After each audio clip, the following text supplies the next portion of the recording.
जिला प्रशासन के आदेशानुसार हिंदुस्तान स्काउट्स एंड गाइड्स के सदस्यों ने गांव रोनीजा में एक जागरूकता अभियान चलाया, जहां उन्होंने लोगों को कोरोना संबंधित बचाव की जानकारी दी और मास्क बांटे। गांव के लोगों ने कोरोना से संबंधित कई प्रश्न पूछे, जिनका जवाब जिला सचिव रिशाल सिंह ने उदाहरण देकर समझाया। इस अवसर पर 25 लोगों के एंटीजन रैपिड कोरोना टेस्ट भी किए गए, जो कि सभी नेगेटिव पाए गए। हिंदुस्तान स्काउट्स एवं गाइड के जिला अध्यक्ष डॉक्टर राजेंद्र कर्नल रावत ने फोन पर सेवा कार्य की जानकारी ली तथा अपनी शुभकामनाएं दी। इस जागरूक अभियान में स्काउटिंग से राहुल देव उपाध्याय, तेजराम, रिशाल सिंह, संदीप तनवर उपस्थित रहे। आपदा में अवसर तलाशने वाले कुछ निजी अस्पताल संचालकों ने मरीजों को कोरोना के नाम पर जमकर लूटा। ऐसे मामलों की शिकायत मिलने के बाद जिला उपायुक्त ने बढ़ी हुई रकम लिए जाने की वापस करने की बात कही। ऐसे एक मामले में 3 लाख रुपए के करीब बल्लभगढ़ में एक निजी अस्पताल संचालक ने मरीज के परिजनों को सौंपे। कोरोना काल के दौरान कोरोना मरीजों से इलाज के नाम पर कुछ निजी अस्पतालों ने मोटी रकम वसूली, जिसकी शिकायत मिलने पर फरीदाबाद जिला उपायुक्त ने निजी अस्पताल के कोविड लाइसेंस भी रद्द किए और उस पर कार्रवाई करते हुए मरीज से लिए गए एक्स्ट्रा अमाउंट को वापस करने के आदेश दिए। इसी सिलसिले में आज बल्लभगढ़ सिविल अस्पताल में निजी अस्पताल द्वारा कोविड मरीज के परिजनों को एक्स्ट्रा अमाउंट वापस करने के लिए बल्लभगढ़ सिविल अस्पताल एसएमओ कार्यालय पहुंचे और लगभग 1 घंटे की लंबी बैठक के बाद मरीज के परिजनों को करीब 3 लाख रुपए अमाउंट की चेक को वापस किया गया और साथ ही बचे हुए अमाउंट को जल्द ही वापस देने की बात की गई।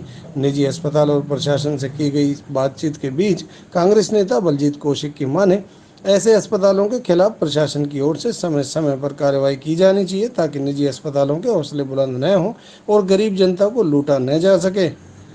तो वहीं बल्लभगढ़ एसएमओ टीसी गढ़वाल की माने तो डीसी साहब की ओर से उन्हें आदेश मिले बल्लभगढ़ के एक निजी अस्पताल द्वारा कोरोना काल के दौरान मरीजों से इलाज के नाम पर मोटी रकम वसूली गई। इसी को लेकर डीसी साहब की ओर से उस निजी अस्पताल का लाइसेंस रद्द किया गया। साथ ही इलाज के दौरान मोटी रकम वसूलने पर रकम वापस करने के आदेश भी दिए गए थे।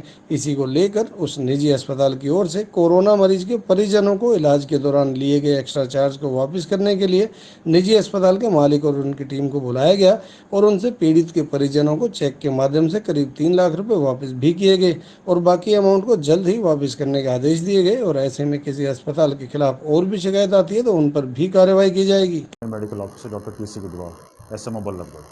डॉक्टर साहब, एक मामला चल रहा था जनता अस्पताल के खिलाफ, उसका लाइसेंस रद्द कर दिया था कोविड का, और उसके बाद रिफंड करने की जो अमाउंट है रिफंड करने की बात की थी जितने मरीज थे। क्या कुछ चल रहा था, क्योंकि आज मीटिंग चली है, रिफंड करने की बात हो रही थी, तो क्या कुछ रहा इस मीटिंग में?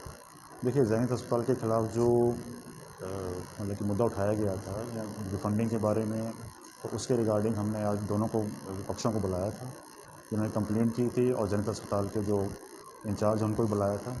तो उनके सामने जो रिफंडिंग का जो हमने उनकी फाइल्स वगैरह सारी चेक की, दोबारा सब जो भी उसमें कमी पाई गई उसको सामने पेश दोनों के पक्षों के सामने पेश किया। और उसमें ये है कि जो अभी जो रिफंडिंग है वो पूर्ण तरह से अभी नहीं हो पाई है, लेकिन कुछ रिफंडिंग हमने आज के लिए ऑर्डर किए हैं और उसमें कुछ रिफंडिंग आज कराई जाएगी। ज़्यादा से ज़्यादा मैक्सिमम कल तक हो सकती है, और बाकी अभी जो है पूरी पेमेंट अभी जो रिफंडिंग है अभी बाकी है।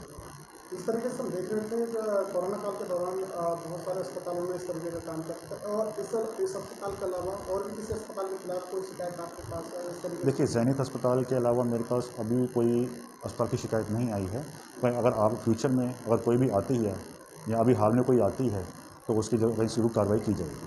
जिस तरीके से जनित अस्पताल के खिलाफ जो शिकायत आई थी अमाउंट वापस करने की, तो कितने लोगों से जो है मोटी रकम वसूली थी, क्या कुछ इसके बारे में जानकारी है आपके पास? देखिए, मेरे पास जैनित अस्पताल की तरफ से अभी एक ही केस आया है, लेकिन हो सकता है कि जैसे ये एक मामला आया है, हो सकता है उसी अस्पताल में या कोई अन्य अस्पताल प्राइवेट अस्पतालों में भी जहाँ पे कोविड के पेशेंट का इलाज किया गया है, वहाँ हो सकता है कि इसी तरीके से काफ़ी ज़्यादा रकम वसूल की गई हो। तो आगे भी ऐसे अस्पतालों के खिलाफ कार्रवाई नहीं की जा रही?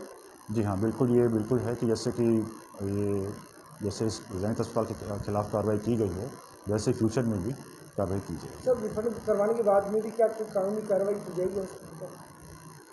देखिए, इसके लिए हमने जो जैनित अस्पताल के खिलाफ, जैसे मैंने आपको बताया कि जो कार्रवाई हमने की है उसका सारा ब्यौरा बना के बयान बना के हमने सीएमओ साहब को भेज दिए हैं, और सीएमओ साहब जैसे उसको लगेगा वैसे वो कार्रवाई कोई कमेटी गठित करते हैं तो उसके अकॉर्डिंग ही उनको